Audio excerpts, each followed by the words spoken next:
If you can't walk, then crawl. But whatever you do, you have to keep moving forward. Life is like riding a bicycle. To keep your balance, you must keep moving forward. Keep moving forward. Open new doors and do new things. And I'm here today to destroy these quotes with facts and logic. In fact, if these guys were competing with me, they'd get horrible time because I will be speedrunning Mario Kart 8 in the backwards category. The way this run works is you need to complete one lap going backwards on every time trial stage in the game. However, of the 48 tracks, there are only 16 that are possible to complete backwards. Usually that's because the course has a jump that only works one way, like this one. Getting back up is just not possible. Also, a cool feature in Mario Kart 8 is there are courses that are one continuous path rather than 3 laps of the same thing, which makes them super fun. But in those cases, yeah, you can't go backwards. So, starting off, we can do any of the courses we want, so we choose to start with the most inconsistent one, Dragon Driftway, which is an amazing course where you drive down the back of a dragon. This one starts off with an awkward jump up a crack. Basically, you need to use 2 mushrooms and spam jump while jiggling the controller. It's super consistent, but by making this the first track, I can reset the whole run easily if I mess it up. I then drift through trying to hug corners as much as possible, just general good driving, and finally get to the final difficult point of the track. Here I need to jump just when my cart reaches the top of this little indentation, so I can get to the higher part. If you come in too fast or too slow, it won't work, but I rarely miss it. I do miss it, but getting a second try is also easy. Okay, I do lose a few seconds here, but I know there are some crazy difficult tracks coming up, and if I can get those first try, I'll save a lot of time. I then move on to Excite Bike Arena. The way Mario Kart time trials work is you get 3 speed boost mushrooms, and since we're only going 1 lap, we use all 3 in the best possible times. For Excite Bike, we start off with a mushroom to get going, use another one to skip a major jump, and then finally use the last one to slide through the grass, getting a great time on this course. Next is Yoshi Circuit, and now is a good time to pay our respects to the hardest working character in this Mario Kart run. No, not you, Roy.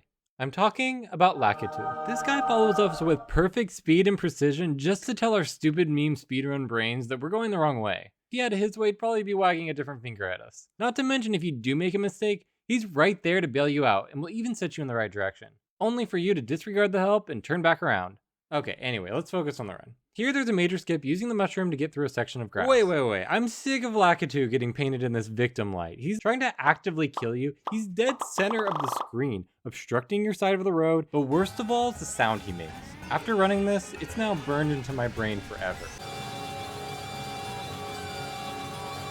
Okay, I'm done. Back to the run for real. There's only one more minor skip of going through this waterfall. If you don't go through the right spot, you can easily fall. But I get enough speed and finish out the level, leading to the first super precise and difficult track, Animal Crossing. On each track, there are these coins on the ground. Each one increases your speed by a small amount. Usually it's not a big deal whether you pick them up or not, but for this run, you need at least 9 coins to make it past a certain part. This track doesn't seem to be backwardsable because of a big jump here. However, you can just barely make this jump if you have enough speed and use a mushroom at the right time. So there isn't a lot of room for error. That's why this is early on the run and one of the hardest parts. I have a great turn 1 getting all 3 coins. I make the first somewhat difficult jump, which can honestly be a reset in itself. I get a great turn 2 getting 3 more. I then need to avoid these ramps since they're reversed and would stop all my momentum. I then slow down a bit and make sure I get 1 more on the 3rd turn.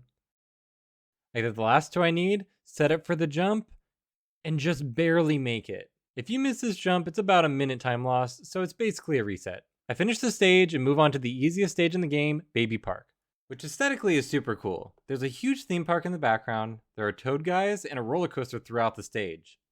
And done. Now on to the next stage, Twisted Mansion, which has another insanely difficult and precise skip. Here you actually need 10 coins, which is the maximum, and there aren't a lot of extras, so you need to hit all of them. I get the first turn perfectly.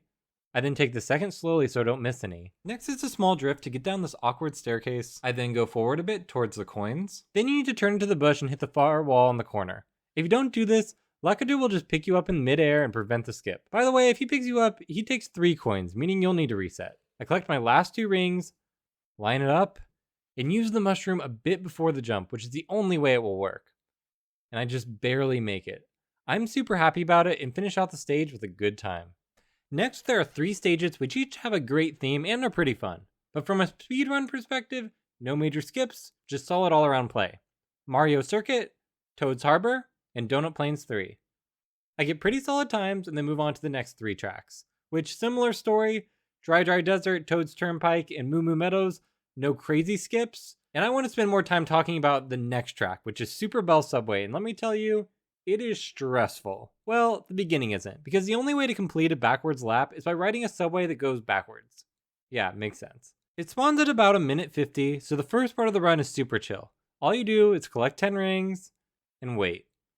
But once the train comes, there are 3 parts that can go wrong, ending the entire run. First, getting on the train. It's super finicky, you can easily go too far, you can go too short, you can miss it. Second, staying on the train. It's tough because as the train moves, you slide off, meaning you have to periodically go forward. And finally, you need to nail the jump. Luckily, I managed to get through it cleanly, putting me in a great spot. Next is Wario's Gold Mine. You see a few of the Shy Guys stepping out of their comfort zone at the beginning of the track to cheer me on, but I totally ignore them and turn around.